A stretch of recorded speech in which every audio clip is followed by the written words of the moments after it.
My name is Walter, and I've never been the kind of person to open up easily.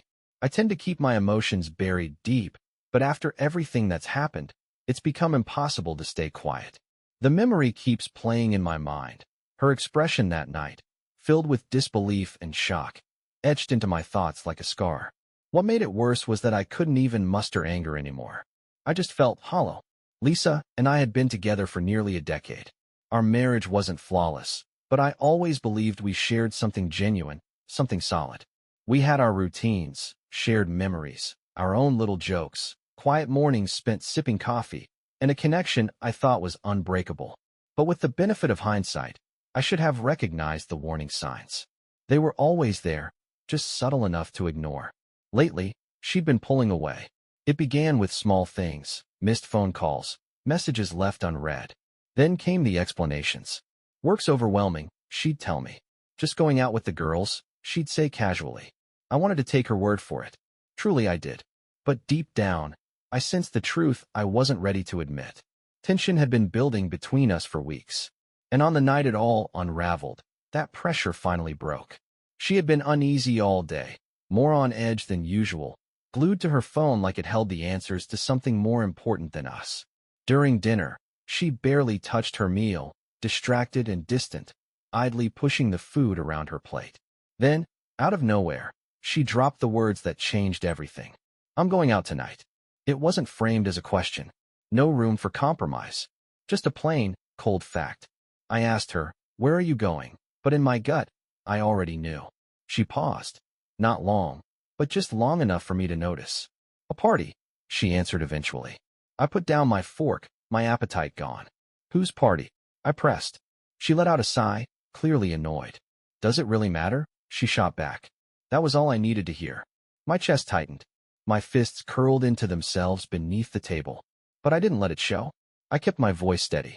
I had spent too long pretending not to see what was unfolding right in front of me. That stopped now. "It's Eric's, isn't it?" I asked. Her reaction gave her away. She didn't respond right away, and in that pause, just a heartbeat, everything became clear. Eric, the man she once dated, the one she had repeatedly sworn was just a friend, that there were no lingering emotions. But her silence screamed louder than any lie ever could. "I need some space," she muttered finally, sliding her chair back from the table. "I just want to enjoy myself tonight." I could have stopped her right there. Demanded the truth, demanded respect. But I didn't. Something in me gave way. I was done pleading for affection, done chasing after a love that had clearly slipped through my fingers. "Go ahead," I said flatly. She looked at me, maybe expecting me to argue. But when I didn't, she rolled her eyes, grabbed her purse, and left like it meant nothing. That was when I made up my mind. I wasn't going to sit in this house and act like nothing had happened. No more waiting for her to return and pretend everything was fine. No. When Lisa walked back through that door, she was going to understand exactly how wrong she'd been about me and regret every moment of it. After she left, I sat still for a long while. The house felt foreign, unnervingly quiet. Every sound became amplified, the slow tick of the kitchen clock, the occasional car drifting by outside. It was unsettling how loud a place could feel when there was absolutely no one in it. But it wasn't just the silence that unsettled me. It was the finality of it all. The way she'd looked at me before walking out, like I was just something in her way, something to be brushed aside while she chased her version of happiness. I glanced at the empty seat across from mine, her plate still untouched. She had barely made the effort to eat, just moved the food around like a child forced to sit through dinner. Yet when she stood to leave, there was a lightness in her step, energy, eagerness, maybe even excitement. It was all so clear now. She'd been waiting for this chance, counting the minutes until she could escape this life, this house, me. I let out a deep breath and rubbed my face with my hands. Oddly, I wasn't crushed. I didn't feel rage, or betrayal, or heartbreak. What I felt was this eerie calm, an emptiness I hadn't expected. Maybe, in some way, I had seen it coming all along. Perhaps I had been bracing for this more than I realized. The truth is, what Lisa and I once had faded long ago. The late-night talks vanished, the spontaneous road trips disappeared, the playful teasing and warm gestures, all replaced by avoidance, distance, and worst of all, apathy. I used to think the greatest danger to a relationship was fury. I was wrong. It's indifference. That numbness is what really destroys things. And that's what I felt now, nothing. But that didn't mean I was going to sit here, letting her walk all over me. I rose slowly, my chair scraping softly against the floor. If Lisa truly believed I'd sit around like some oblivious husband, just waiting while she went off to party with her ex, she was in for a surprise. As I walked through the house, my thoughts moved quicker than my steps. For the first time in a long while, I felt something close to freedom, a strange sense of relief from finally facing the truth. I had no intention of being her backup plan anymore. I had no intention of being the guy she ran back to once she was done toying with whatever fantasy had captured her attention. I stepped into the bedroom, opened the closet, and stared at her section.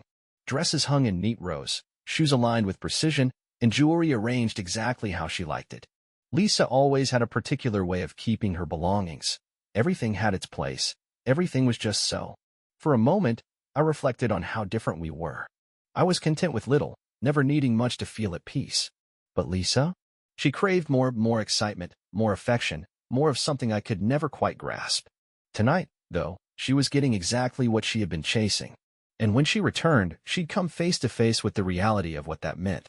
I took the first hanger, pulled down the dress, and tossed it onto the bed. Then another, and another. One by one, I carefully moved through her wardrobe. There was no fury in my actions, no bitterness, just intention. Lisa had asked for space, and now she was about to have it, in abundance. Moving through the house, I felt a strange calmness settle over me, almost eerie in its stillness. I wasn't in a rush. I wasn't second-guessing myself. Every movement was measured, every choice deliberate. I opened drawers, took down dresses, folded her scattered belongings, the makeup brushes laid out on the dresser, the bottles of perfume lining the bathroom sink, even the pile of magazines she rarely touched but insisted on keeping around. For the first time in ages, I saw everything that was hers and realized how little of it had ever really been ours. Somewhere along the journey, we had stopped living one life and started living two, connected only by habit and proximity. But tonight, that truth didn't hurt anymore. It couldn't hurt me now. I reached for the suitcase on the top shelf of the closet, the same one we had used on our honeymoon.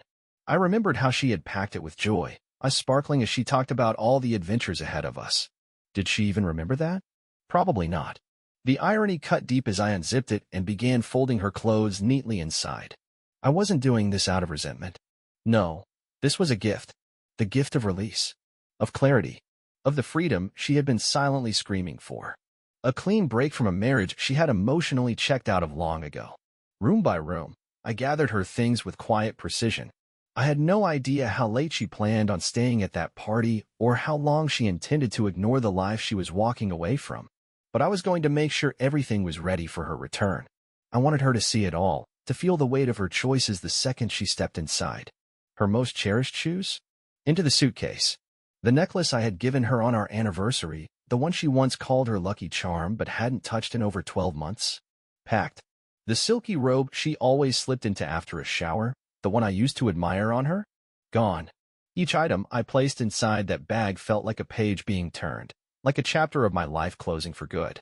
The more I packed, the clearer it became. Lisa, the woman I had once envisioned forever with, was now just a memory sleeping in a space that no longer belonged to her. By the time I was done, the bedroom felt different. Emptier, not just in a physical sense, but in the atmosphere itself. It was as though something vital had left the room. I stood back and surveyed the scene. This wasn't her sanctuary anymore. Deep down, I knew it hadn't been for a long while. I shut off the bedroom light and walked out, placing the suitcase beside the front door.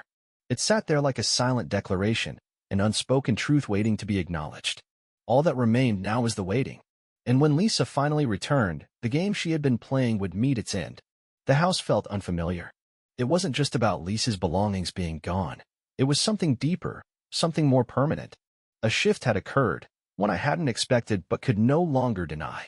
I made my way to the living room and sank into the couch, my eyes fixed on the blank television screen.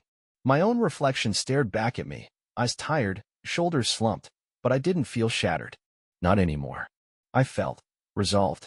Like my mind had finally caught up with what my heart had been refusing to accept for months. Lisa wasn't coming back, at least not in the way I had once hoped. I glanced at the clock. 2:13 in the morning. She was still out, still with him. I had promised myself I wouldn't check, but before I realized it, My hand moved toward my phone. I unlocked it and opened our message thread. Nothing. No calls, no texts. I didn't expect any, yet the emptiness still stung. My thumb hovered over our last exchange from earlier that night. Her final words lingered on the screen. I just need some space. Stop making a big deal out of it. I let out a breath through my nose, shaking my head slightly. That was always how it went, wasn't it? When she needed breathing room, it was on me to step aside. But when I needed something, support, transparency, a shred of loyalty, I was accused of being unreasonable, too emotional. The issue was never her. It was always me. It had built up over time. A slow, relentless piling on of countless small betrayals, each one seemingly insignificant on its own, but together, they became impossible to overlook.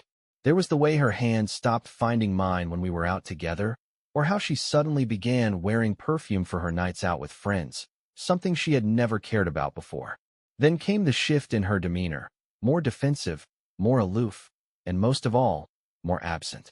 Lately, she hadn't even made an effort to pretend.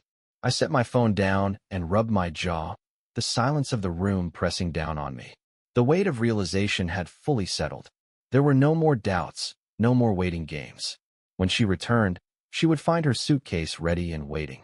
It would be a clear message that I wasn't the fool she must have thought I was. A gust of wind hit the windows, making them tremble.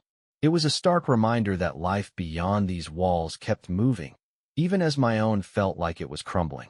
I rose from the couch, stretching out the tension in my limbs, and headed for the kitchen. I needed something to anchor me, something to bring me back from the storm inside my head.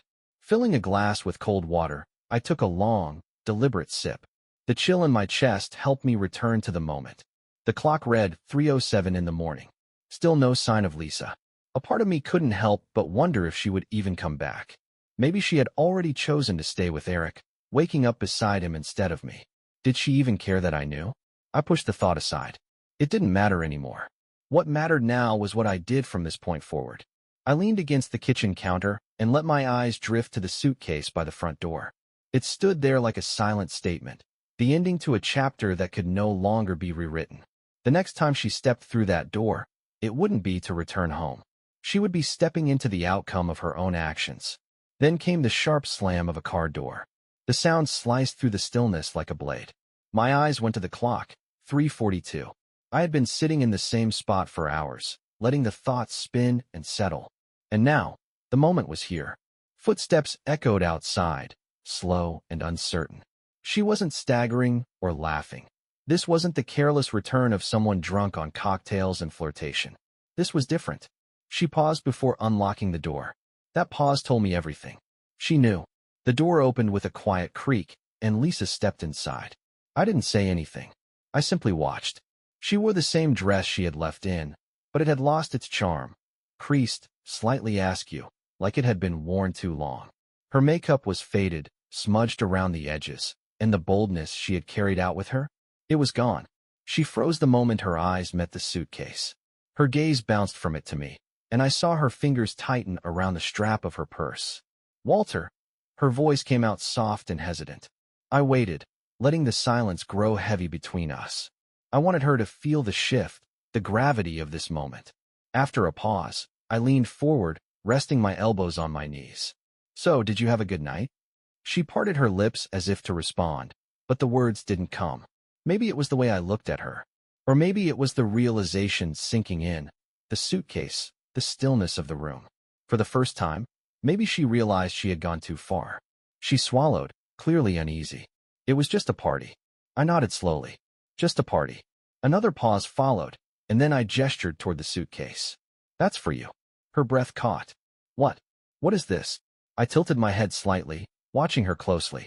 It's what you asked for, isn't it? Space. She took a tentative step toward me, the shock in her eyes now giving way to panic. Wait. Please, hold on. Are you really asking me to leave?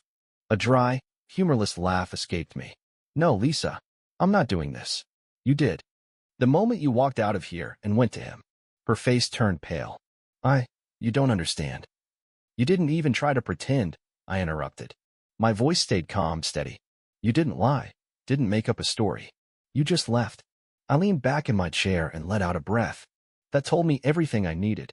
Lisa shook her head quickly, as if trying to rewind the clock, to erase the last few hours. Walter, it wasn't what you think. I raised my eyebrows.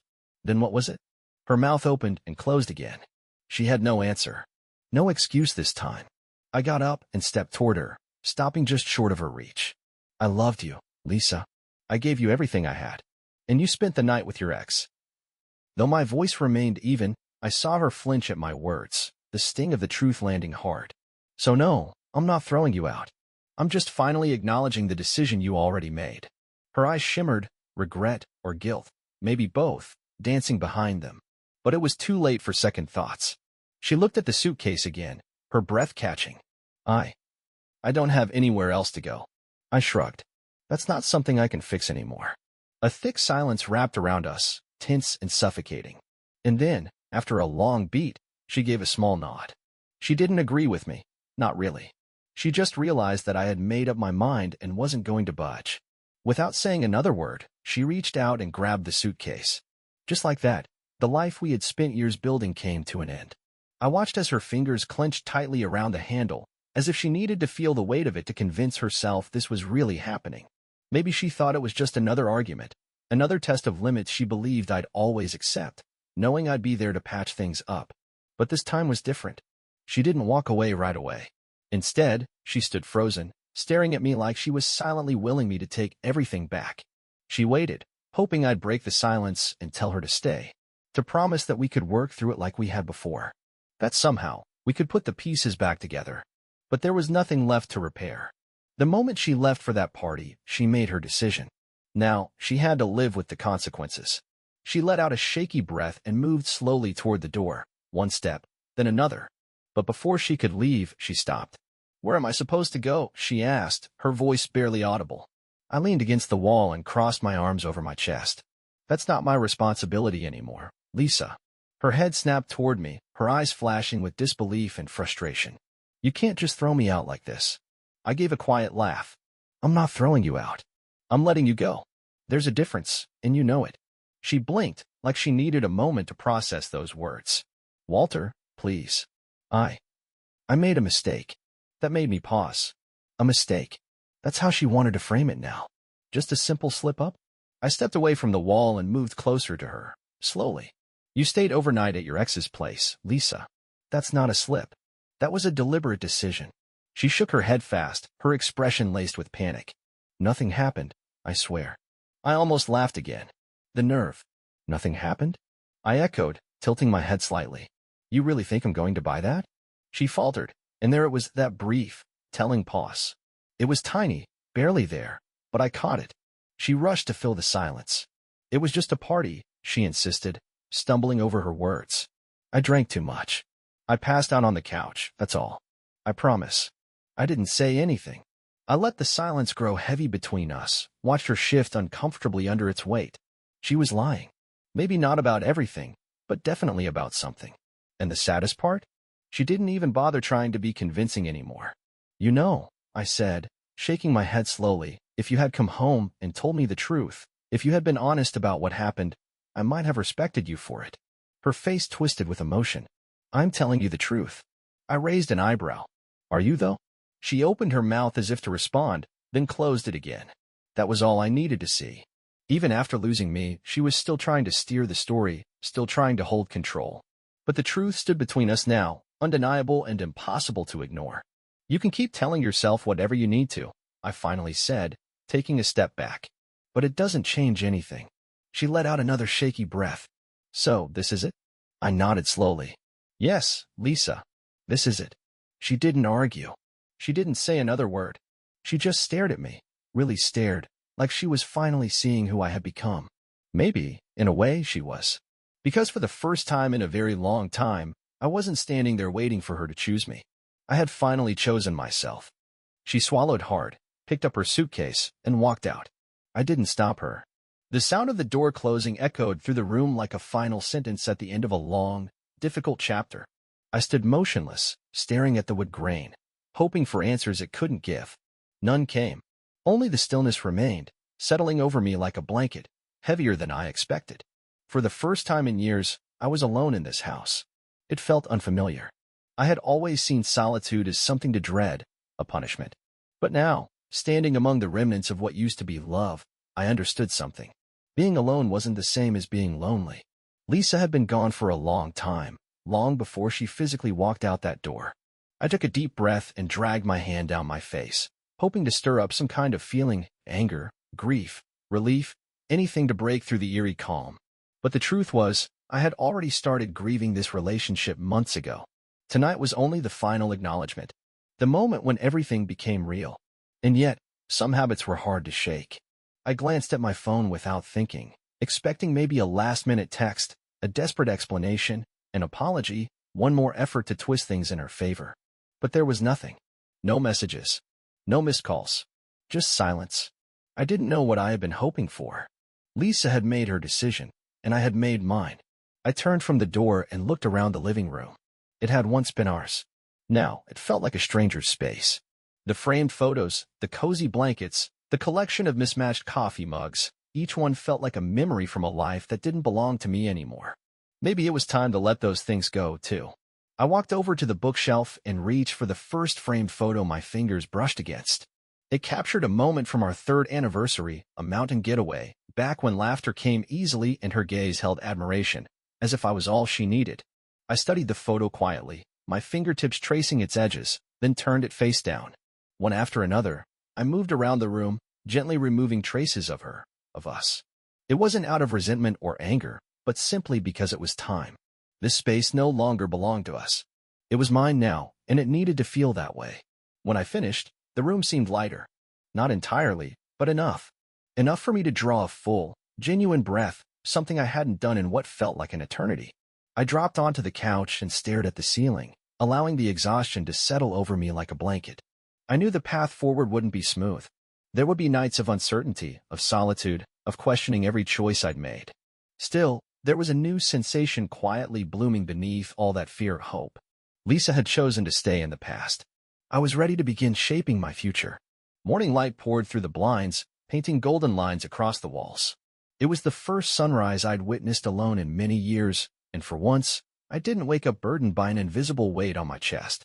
The house was still an inviting kind of quiet, not an awkward or hollow silence, but one that felt like it belonged to me now. Lisa was no longer here. That was reality. And though I'd once believed that reality would shatter me, it didn't. Instead, it felt as though something that had been squeezing the life out of me had finally let go. I got up and walked into the kitchen, reaching for a mug in the cupboard. It was my usual one, the plain, slightly chipped one that Lisa used to tease me about. A small, amused smile crossed my face as I poured the coffee. Funny how such a simple object could feel like a piece of myself being reclaimed. I brought the cup to my lips, taking in the warmth of the first sip just as my phone buzzed against the counter.